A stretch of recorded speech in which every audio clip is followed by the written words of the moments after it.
Hello, and welcome to part 3 of our top 20 Pixar couples, fannon and canon, as decided by us. If you are just joining us now, go back and watch parts 1 and 2. Like, really.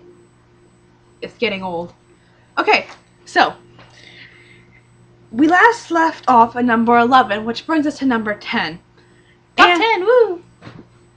This couple is canon, but it isn't a real couple. Does this make sense? No. Will it in just a minute? Yes. And I don't really know why I'm here, because I don't... You explain this so much better than I do. Okay, so number 11 is from Disney Pixar's Finding Nemo. And it is Bubbles and Bubbles. If you don't know who Bubbles is, he's the fish inside the tank that goes, "My bubbles." You can't have them because they're my bubbles, bubbles, bubbles, bubbles, not bubbles. So why is he on our list with things or items, so to speak, such as Bubbles? Well, I highly believe there's nothing that Bubbles loves more than what he was named after.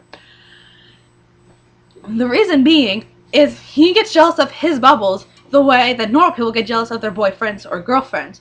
He sees someone looking at his bubbles or talking about his bubbles and he goes all crazy and he's like, no looking at my bubbles, no touching my bubbles, no thinking about my bubbles, don't even like have any connection to my bubbles because they are my bubbles.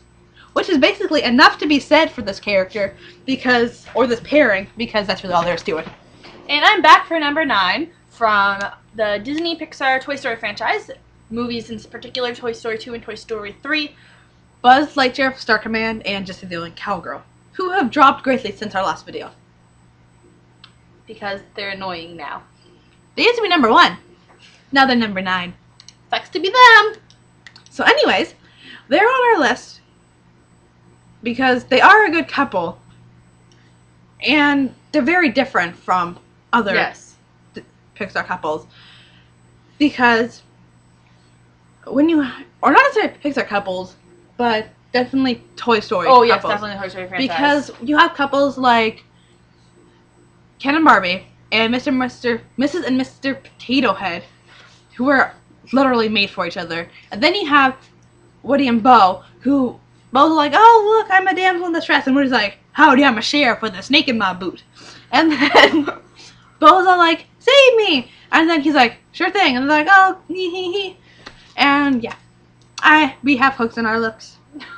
But Buzz and Jessie, on the other hand, if Buzz was like, oh, I'll save you, Jessie's just like, back up, Space Ranger. This is my territory. I know what to do. I'm a damsel. I'm in distress. I can handle it. Have a nice day. I got this, man. Ain't no thing.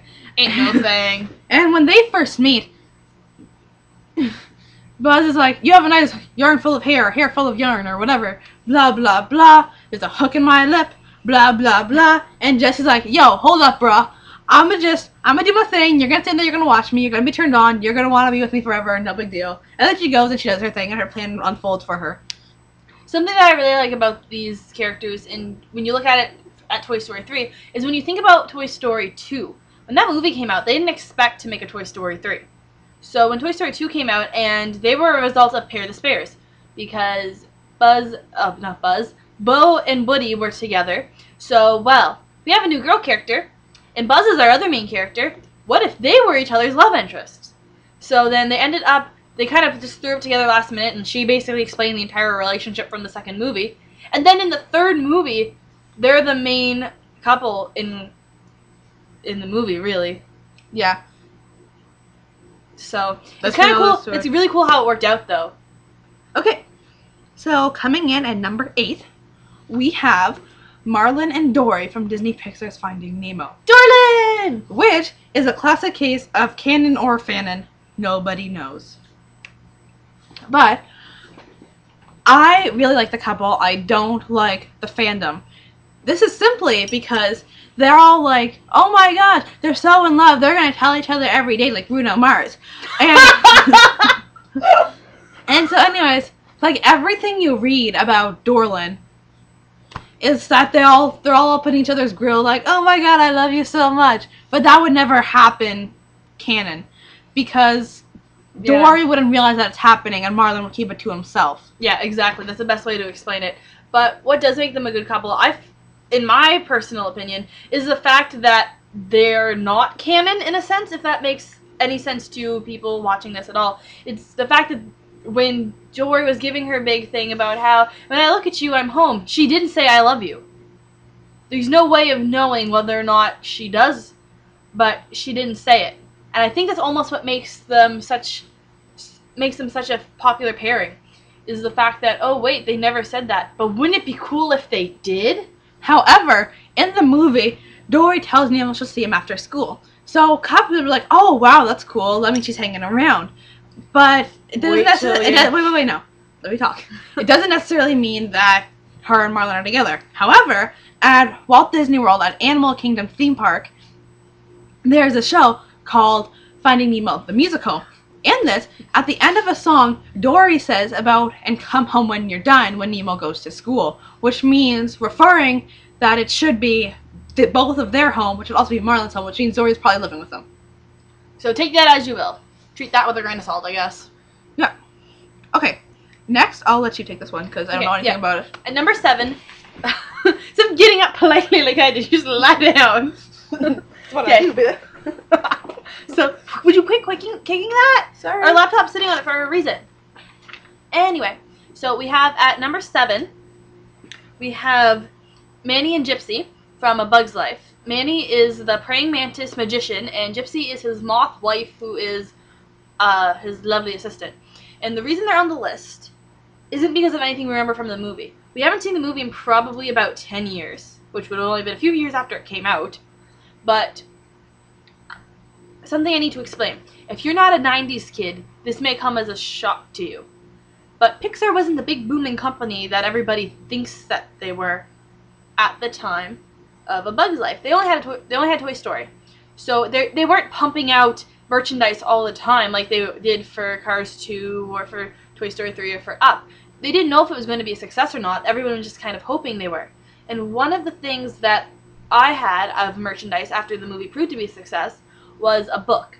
And this book was about Manny and Gypsy and how they met and why they got married. And the only thing that stuck with me from that book is there was this scene, and it was probably the sweetest, most romantic scene my little 2 or 3 or 4 or 5-year-old brain had ever read, where she was going to fly towards a light, but it turned out to be a moth trap because she's a moth, and Manny told her not to, and Manny saved her life, and she's like, oh, you saved my life, I'm eternally grateful, and he's just like, haha, I have a hook in my lip. And it was actually much more romantic than the way I just explained it, but anyway, you get the general gist. It was a really, really cute scene, and it translates in the movie after they're married. Okay. So, then, coming in at number 6 is from the, Disney Pixar Franchise. Toy Story franchise, Mr. and Mrs. Potato Head. And what is so incredible about this couple is that at the end of Toy Story 1, the first one, sorry, you hear... No, I thought Toy Story 2 was the first Shut one. up. You hear that that Molly gets a Mrs. Potato Head for Christmas. And then in the second movie, they're already like that grumpy old couple that's been married forever and bickering about everything and monkey chow and monkeys. And it makes them almost so much more likable, especially since at that particular point in the movie where Woody was gone and Buzz and Jessie still hadn't met, they were the only couple in the playroom. And they were married. So it was really awesome and interesting and funny to see them like that. And even though they kind of take a back seat to the bigger couples like Woody and Bo and Buzz and Jessie, even in the second and third movie, or I guess it was the only movie she was in, but they're still one of the better Pixar couples out there just because of the lightheartedness they bring. Yeah. I personally really like the couple because of the pairing of Estelle Harris and Don Rickles. They're both such fantastic actors that even though they weren't recording together, they played off each other so well. And then there's, of course, the scene where she packs his butt with the monkey chow. If you haven't seen that scene, just look up Toy Story 2 bloopers. It's the funniest thing ever. And that concludes part 2. Or not part 2, this is part 3. So tune in for our final part 4 to see who the top 5 are, who we think is the best Pixar couple, canon and fannon, of all time.